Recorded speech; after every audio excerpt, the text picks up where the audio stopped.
First off, I am wearing all black just for the occasion. Hey guys, it's Kayla, and today I really wanted to talk to you guys about probably one of the biggest paranormal things that has ever happened to me. I really wanted to put this on my channel because I love ghost stories. I love things that scare me. Yeah, so let's get into it. So go ahead, grab a blanket.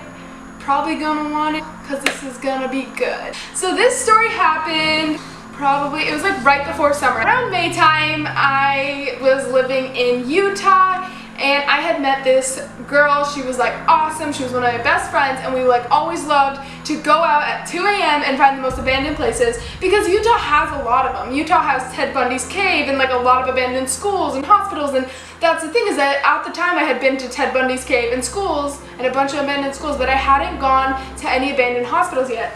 And one day I was about to leave work and this guy at my work was like, yeah, there's one like a couple hours from here. I've been to it with my friends. It's really cool.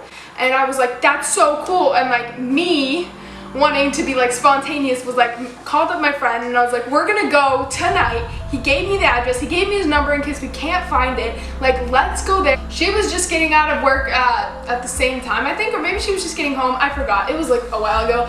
But somehow like perfectly aligned with her schedule, and she was like, yes, like I'm gonna come pick you up and we'll go. And I got off work around 11, so it was really late, like especially a 2-hour drive. It was like, what? Yeah, it was like 1 a.m. when we actually got there, I think. Yeah, I want to say that because it was like super late, and that I'll get into later, like why it was like bad to go out late. Like I thought it'd be cool because it's like that's the best time, you know, to get scared, but like it was near a neighborhood, so yeah, I'll get into that in a second. Anyway, so let's get back to the fact that I called her up and she was like yes, but she didn't want to go alone, so we called one of our other friends who also had a job with us. Hold on a second. Hello? We called up with this guy that worked with us at one point because we used to have the same job, but now she like changed. That's not a point. Anyway, so we called him up and we're like, let's go with this, because we didn't want to go alone. We didn't want to just be like two lone girls like going in this like freaking abandoned place at like freaking 1 a.m. So we called this guy and he was like, yeah, like I'll come with you. Like he was like one of our really good friends. So we all headed down there. It was like so late. We had never been there before, so honestly like we had the address in our maps and we just like hit the road. When we got close, it got actually really scary because it was so far out there that there wasn't like, it was like near a neighborhood, but it wasn't like near a neighborhood. It's hard to explain. It was like out in the middle of nowhere. It was by this like, I don't remember what it was, like a pipeline. It was by this like big place where like you're not allowed to go.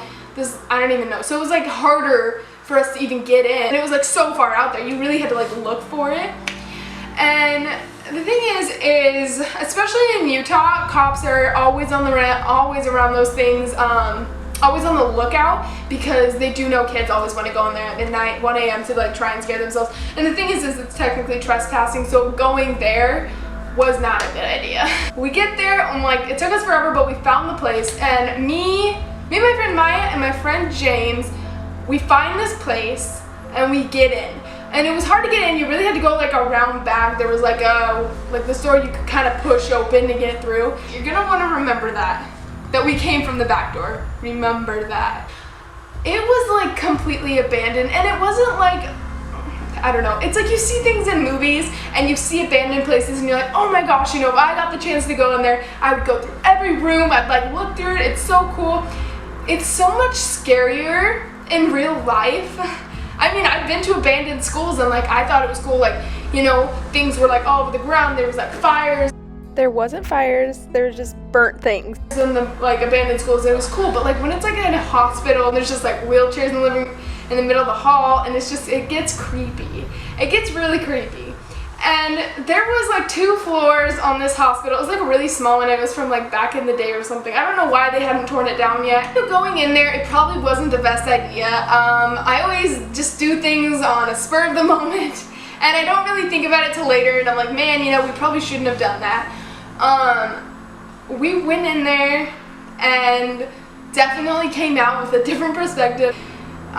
Anyway, so we get in there and we're like looking through the rooms and we're like, oh, this is so cool. Like, I mean, obviously most of the equipment wasn't even there. you know, most things weren't there. It was just kind of abandoned, and it was like things were kind of old and rusty, old wheelchairs. You could see papers all over the ground, you know, things were broken, doors were like half on the hinges, like sinks looked like they were like black, and it was just creepy because of that. Things were falling apart. I honestly don't think it was safe to walk through the building because it could have just like fallen over. It was like so old. When we got to the second floor, okay, the first floor was like for like emergencies and like emergency patients, like regular like doctor visits, and like there was like this like little section for like the baby, what do you call that? Yeah, like the nursery, I guess, like for when like babies are born. Yeah, like that.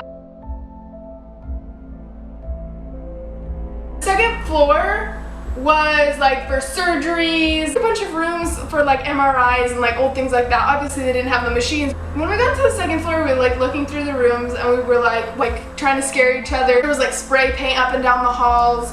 Obviously kids had broken in there before us. I feel like the second floor had a lot more energy than the first floor did.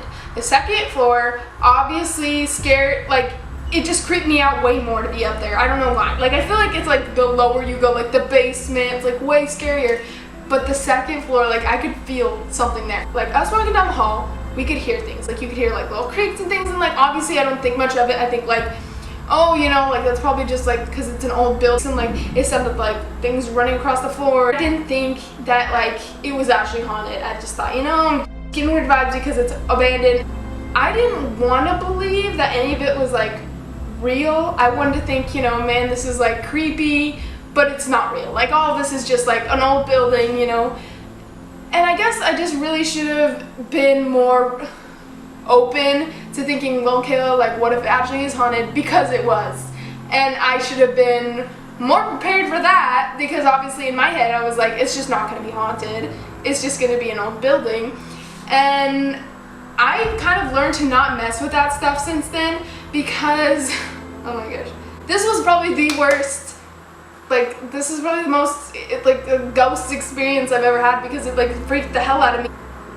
Walking down the hall, and we're hearing things, and all of a sudden, we hear the loudest thuds. It was like, boom, boom, boom, boom, boom. And it was like, it sounded like someone was like, something like, got thrown, but it was like falling. I don't even know how to explain it. And it came from like the left hall. We run down the hall and we see there's another staircase. Not the staircase we came from originally, but there's another one on the side. And I mean, we hadn't even seen this. We came up from like the original, like when you walk, it's like kind of like how you walk in the front door. There's like a staircase, so you obviously use that one.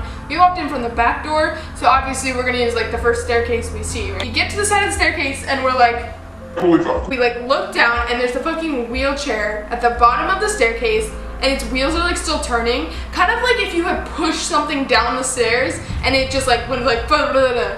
And so we realized that fucking thudding noise was the wheelchair falling down the stairs, and we don't even know where this wheelchair came from. Like the whole time we were on the second floor, we didn't see any wheelchairs. We only saw it on the first floor. I mean, I guess we could have seen it because we hadn't gone down that hallway yet, but what are the odds? So we get to the fucking thing and we see the fucking wheelchair at the bottom of the stairs, and its wheels are rolling. Its wheels are rolling. It's at the bottom of the stairs, like upside down. What the fuck? Okay, so we are like, holy shit, we all look at each other. Me, James, and Maya are all looking at each other, and we're like, what the fuck is going on? And we're all so scared. Before we looked at each other, I'm gonna be so honest with you, I thought maybe one of them did it. Maybe one of them like pushed it all the way down the hall and thought it'd be funny. But they were right next to me the whole time. Like we were all looking at each other, and we were all planning to go the opposite way. We were literally walking down this hall when we heard noise from that way. I've just never been more scared in my entire life. My heart dropped. When I say dropped, it's like that feeling you get where your heart feels like it's in your gut. When something like that happens, like you don't even think, your heart just fucking drops, and you're just so in shock, and you just want to scream and cry, and you want to go hide because you're scared of what the fuck just happened. You don't know. Maybe there's someone in here. Maybe there's a freaking homeless man that lives in here and he's pushing wheelchairs around, you know? Like we don't know. It was a ghost. It could have been like, it's like obviously abandoned. That'd be a perfect place for a homeless man to live. So we are running. Okay, we fucking run. We run back from where we were down to the main hallway, and we just run back down to the main staircase that we fucking came from, because we're like, we're not gonna go down the staircase that this just fucking shit just happened. If it is a person, they're probably still around there, and if it's a fucking ghost, they're probably still around there. So either way, we're going the fucking other way. Because that staircase didn't have anything fall down it. So we start running down the hall that way, and we run down that hall, and we get back to our staircase that we came up originally. And we run down there, and we're heading towards the door that we came in, right? The back door that was completely open when we first fucking got there. That was so fine to just push open. It was perfectly, right? We're like, obviously we're gonna head back there. So we run to that door, and guess what? It wasn't fucking open. It was blocked. We couldn't open that door because it was fucking blocked. Because a huge ass cabinet or a dresser, like whatever the fuck, I think it was a cabinet, like was fucking sideways, just blocking the door. And we're like, what the fuck? Like we didn't hear no bang of a fucking dresser move over. It was like on the side. It was like way on the side when we fucking walked in, and it wasn't blocking it. It was like perfectly up straight. We were like, okay, everything's good. Like this seems way too easy to just fucking walk in. It was blocking the door. It wasn't fucking like, oh, we can move it out of the way. It was like, fuck, we can't get out this way. We need to find another way in. And when we first got there, we tried the front door, obviously. Easiest way to walk into a place. So we had to walk around the scary old building and find the back door, which is now blocked.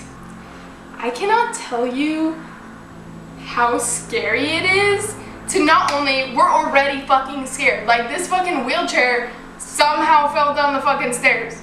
Somehow. And I know it wasn't my friends because they were right next to me and we were going the fucking opposite direction. But somehow that fell down the stairs. Okay, that's not scary. That's scary enough. That's like, okay, enough for me. Okay, go home. Yeah. The fucking door's blocked. Okay, yeah, that it wasn't like that when we first got there. That's not okay.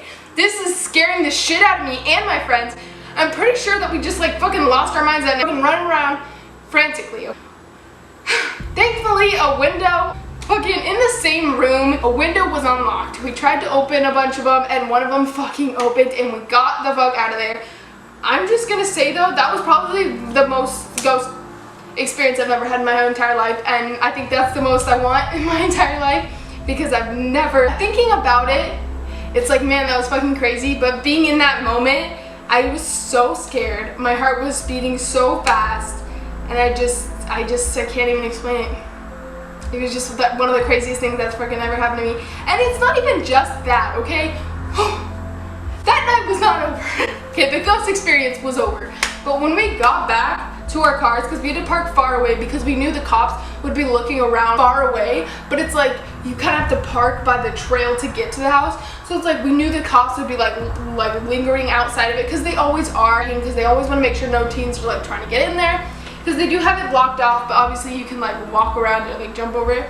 The thing is like they're looking for cars. That's what they're always looking for. So we parked like way far down. So I said it was like near a neighborhood, right? Because it's like if you park your car far enough, you're basically in the neighborhood. And so the thing is that we like, cause we parked our car by this like, it literally looked like a hotel, but I guess it was like a apartment. Like, you know those ones that look like hotels, but they're kind of like apartments. Because we parked our car there, some like old lady was like looking at our window and literally like called the cops on us and said we were like lingering around the property. We looked like suspicious, like we were gonna fucking rob someone.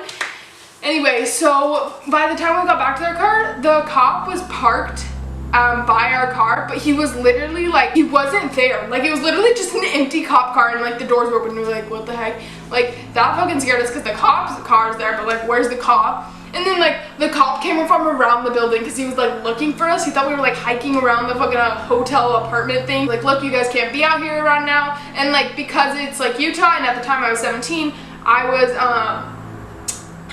a minor, and because you can't be out past a certain time because there's a what's it called? There's a curfew if you're a minor in Utah. So I like hid by the bushes when I saw the cop car. My friends were definitely over 18.